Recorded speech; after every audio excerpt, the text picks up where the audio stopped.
देश भर के करोड़ों पेंशन धारकों को राम राम। प्रकाश अरिंदी यूट्यूब चैनल पर एक बार आपका फिर से स्वागत है। दोस्तों, यदि आपको या अपने परिवार के किसी भी सदस्य को वृद्धावस्था पेंशन, विधवा पेंशन, विकलांग पेंशन, एकल नारी पेंशन मिलती है, या फिर दोस्तों आपको ईपीएस 95 पेंशन मिलती है, या फिर यूपीएस पेंशन मिलती है, दोस्तों सभी पेंशन धारकों के लिए बड़ी अपडेट है। और आप देश के किसी भी राज्य से बिलोंग करते हैं और पेंशन लेते हैं, तो दोस्तों ये अपडेट आपके लिए बहुत ही महत्वपूर्ण होने वाली है, क्योंकि दोस्तों 21 जून को दोस्तों योग दिवस और साथियों पेंशन धारकों को बड़ा तोहफा। साथियों, सुप्रीम कोर्ट के द्वारा भी बड़ी टिप्पणी पेंशन धारकों के लिए यहां पर कर दी गई है, जो कि हम जानने वाले हैं कि सुप्रीम कोर्ट के द्वारा साथियों करोड़ों पेंशन धारकों के लिए क्या टिप्पणी की गई है, यानी कि क्या तोहफा दिया गया है, हम जानेंगे। साथियों, पेंशन बढ़ोतरी को लेकर के बड़ी अपडेट आ चुकी है। साथियों, बड़ी चर्चा सामने आई है कि 3500 रुपए से लेकर के 7810 रुपए तक पेंशन मिलेगी। दोस्तों, क्या अपडेट है जानने वाले हैं। और ये भी हम जानने वाले हैं कि इनकी पेंशन बंद होगी, यानी कि लाखों लोग ऐसे हैं जिनको अब पेंशन नहीं मिलेगी। क्यों नहीं मिलेगी, इसका क्या कारण होगा, हम जानेंगे। और 9810 रुपए पेंशन किसको मिलेगी, क्योंकि साथियों यहां पर अलग अलग योजनाओं के माध्यम से अलग अलग पेंशन राशि मिलती है। अलग अलग राज्यों में साथियों अलग प्रकार से पेंशन मिलती है, अलग अलग ढंग से पेंशन मिलती है, क्योंकि सुप्रीम कोर्ट के द्वारा भी साथियों टिप्पणी करके कहा गया है कि राज्य की आर्थिक स्थिति के अनुसार ही उस राज्य के पेंशन धारकों को पेंशन मिलेगी, यानी कि सभी राज्यों में समान पेंशन नहीं मिलेगी। हम ये भी जानने वाले हैं कि कौन से राज्य में कितनी पेंशन अब मिल रही है, कौन से राज्य में कितनी पेंशन की बढ़ोतरी की गई है, और आपको वर्तमान समय में कितनी पेंशन मिल रही है। और साथियों, ये भी हम जानने वाले हैं कि दोस्तों आपकी पेंशन बकाया यदि चल रही है तो वो आपको कैसे मिल सकती है, उसके लिए कौन कौन से आपको जरूरी काम करने होंगे ताकि बकाया पेंशन आपको मिल सके। क्योंकि अनेक पेंशनधारी हैं जो कि कमेंट्स कर रहे हैं कि 3 महीने से 6 महीने से 9 महीने से पेंशन हमें नहीं मिल रही है। तो क्यों नहीं मिल रही है, इसका क्या कारण है, कौन सी अधूरी अपडेट को हमें पूरी करना होगा ताकि पेंशन हमारे बैंक खाते में आ जाए। तो दोस्तों, पूरी अपडेट, पूरी जानकारी आपको वीडियो मिलने वाली है, इसलिए अवश्य पूरी जानकारी लें। और जानकारी लेने से पहले प्रकाश अरिंदी यूट्यूब चैनल पर पहली बार विजिट कर रहे हैं तो चैनल से जुड़ जाएं, सब्सक्राइब कर ले और बेल आइकन प्रेस कर ऑल पर क्लिक अवश्य कर लें। अन्य जो भी पेंशनधारी हैं, जो भी सामाजिक सुरक्षा पेंशन लेते हैं, यूपीएस या फिर साथियों ईपीएस पेंशनधारी है, उन तक भी आप वीडियो को सोशल मीडिया के किसी भी प्लेटफॉर्म, टेलीग्राम, व्हाट्सएप, फेसबुक के माध्यम से शेयर करें ताकि सभी लोगों तक जानकारी पहुंचे कि पेंशन धारकों के लिए क्या बड़ी अपडेट निकल करके आई है। हाँ साथियों, देश भर के करोड़ों पेंशन धारकों के लिए खुशखबरी आ गई है।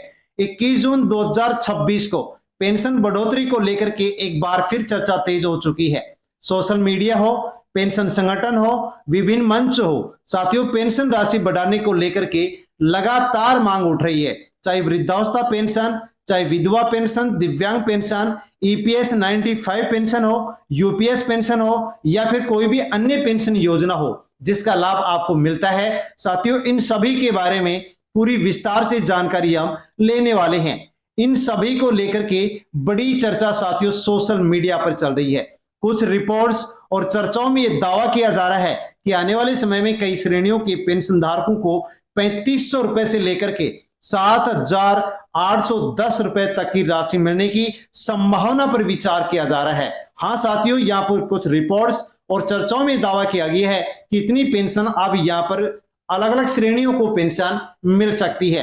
कौन सी श्रेणी को साथियों कितनी पेंशन मिल रही है, कौन से राज्य में कितनी पेंशन मिल रही है, आपको जानना होगा, समझना होगा।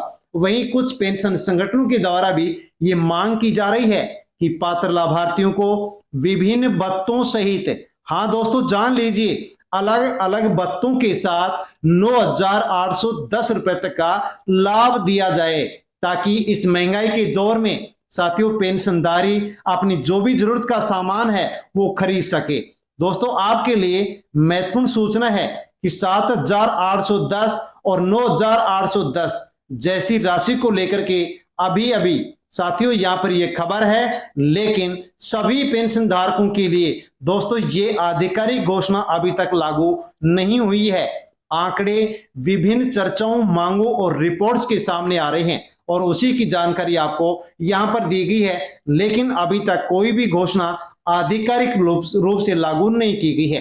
दोस्तों इस वीडियो में हम जानकारी लेने वाले हैं कि पेंशन बढ़ोतरी को लेकर के क्या नई चर्चा चल रही है, क्या चर्चा निकल करके आई है और कौन से राज्य में कितनी पेंशन मिल रही है। ईपीएस 95 और यूपीएस पेंशन को लेकर के क्या अपडेट आई है, कौन कौन से काम करवाना पेंशन धारकों को अनिवार्य है और किन कारणों से पेंशन बंद हो सकती है, इन सभी बिंदुओं पर हम बात करने वाले हैं, जो कि आपके लिए भी समझना बहुत जरूरी है। यदि आप नहीं समझते हैं और अधूरी अपडेट पूरी नहीं करते हैं कि आपकी पेंशन साथियों अटक सकती है और आपको बड़ा नुकसान हो सकता है, परेशानी हो सकती है।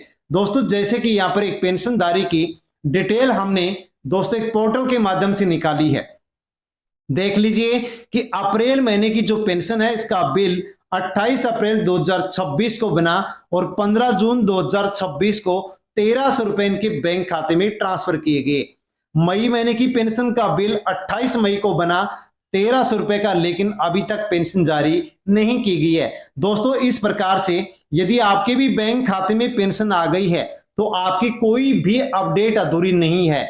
लेकिन यदि आपकी पेंशन नहीं आई है तो दोस्तों आपकी कोई ना कोई अपडेट अवश्य अधूरी है। तो आपको चेक करना चाहिए, पेंशन स्टेटस चेक करना चाहिए कि कौन सी अधूरी अपडेट है, इस कारण से पेंशन बैंक खाते में नहीं आई है। बताएंगे हम आपको कि कौन सी अपडेट अधूरी होने के कारण पेंशन बैंक खाते में भुगतान नहीं हो पाती है।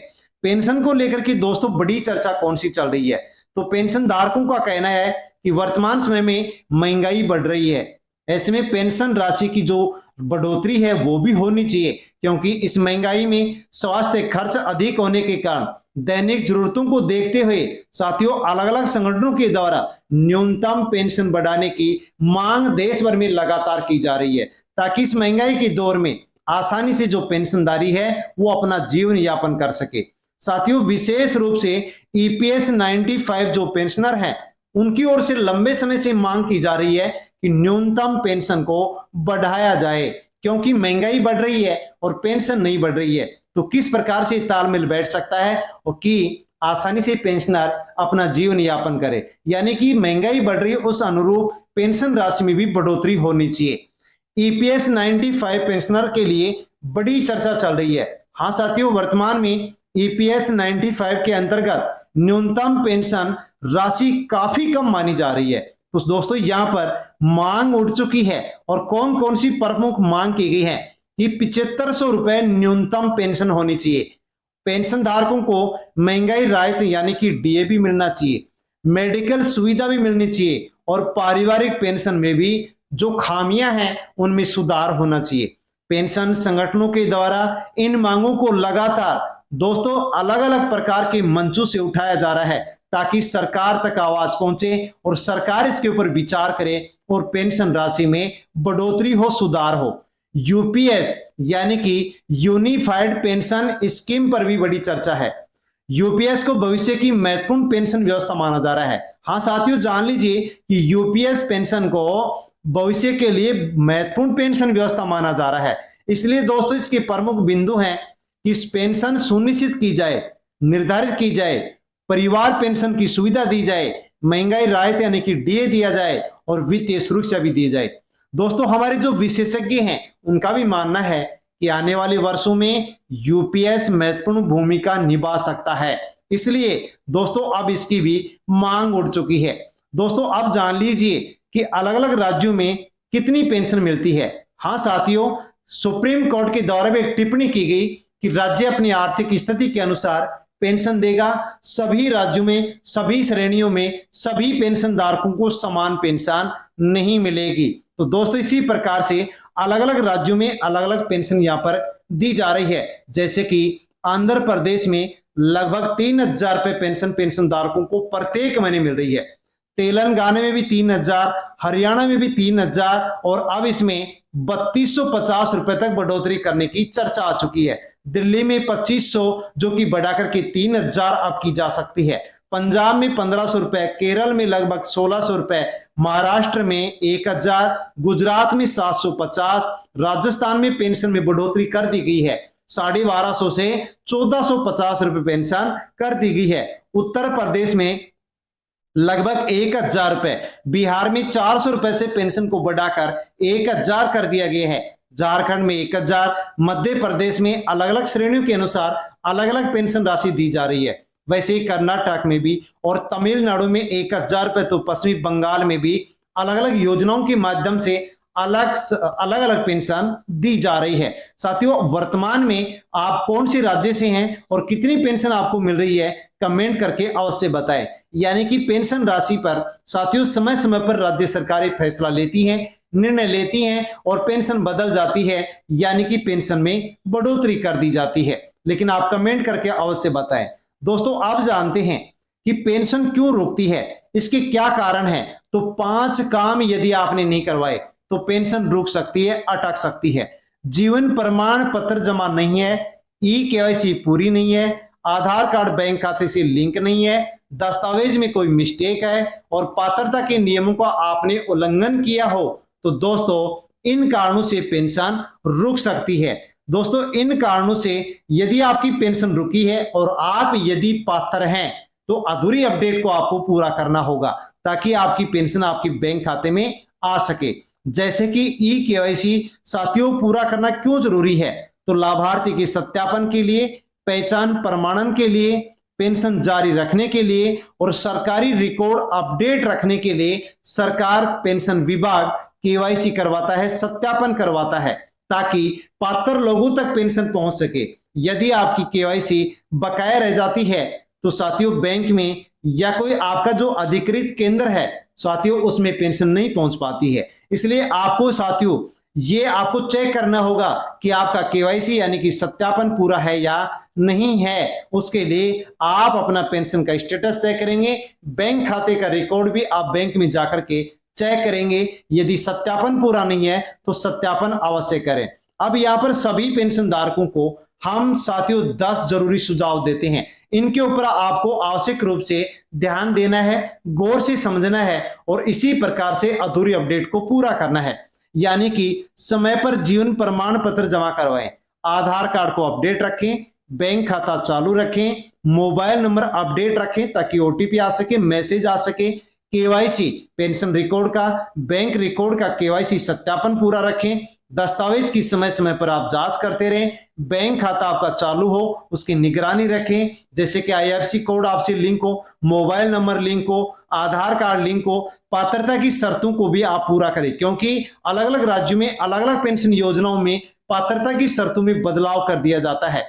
परिवार पेंशन की जानकारी रखें और सरकारी जो भी अपडेट हो उसके ऊपर भी आपको नजर रखनी होगी। साथियों, सरकारी अपडेट आते ही हम आप तक वीडियो के माध्यम से जानकारी पहुंचा देते हैं। अब सबसे महत्वपूर्ण बात है कि पेंशन बढ़ोतरी को लेकर के चर्चाएं लगातार तेज हो रही हैं, जैसे कि 3500 रुपए या 7810 रुपए या 9810 रुपए जैसे आंकड़े विभिन्न मांगों और चर्चाओं में सामने आए हैं। जैसे कि ईपीएस 95 पेंशनर के द्वारा 7500 रुपए न्यूनतम पेंशन की मांग लगातार उठाई जा रही है कि ईपीएस 95 पेंशन धारकों को कम से कम 7500 रुपए पेंशन मिलनी चाहिए। लेकिन किसी भी नई राशि या बदलाव को अंतिम रूप से लागू मानने से पहले आधिकारिक जो आदेश हैं, जो अधिसूचना है उसका हमें अवश्य इंतजार करना होगा। जैसे आदेश जारी हो, अधिसूचना आए तो हम आप तक जानकारी पहुंचा सकते हैं, लेकिन ये मांग उठ चुकी है, सरकार इसके ऊपर भी विचार विमर्श कर रही है। तो दोस्तों, समय पर केवाईसी करवाएं, जीवन प्रमाण पत्र जमा करवाएं, आधार कार्ड को बैंक खाते से लिंक करवाएं, बैंक विवरण अपडेट रखें, दस्तावेज में किसी प्रकार की कोई भी गलती नहीं रहने दे। तो दोस्तों, आपकी पेंशन यदि बकाया है तो बैंक खाते में आएगी और यदि आ रही है तो आगे भी इसी प्रकार से लगातार आपकी बैंक खाते में पेंशन राशि आती रहेगी। दोस्तों, आपकी पेंशन कितने महीने से नहीं आ रही है कमेंट करके अवश्य बताएं। जानकारी अच्छी लगी हो तो वीडियो को लाइक करें और अन्य पेंशन धारकों तक भी वीडियो को शेयर करें ताकि सभी तक जानकारी पहुंचे। और प्रकाश रिंदी यूट्यूब चैनल पर पहली बार आए हैं तो चैनल से जुड़ जाएं, सब्सक्राइब कर लें ताकि भी इसी प्रकार की अपडेट आपको आगे भी मिल सके। धन्यवाद।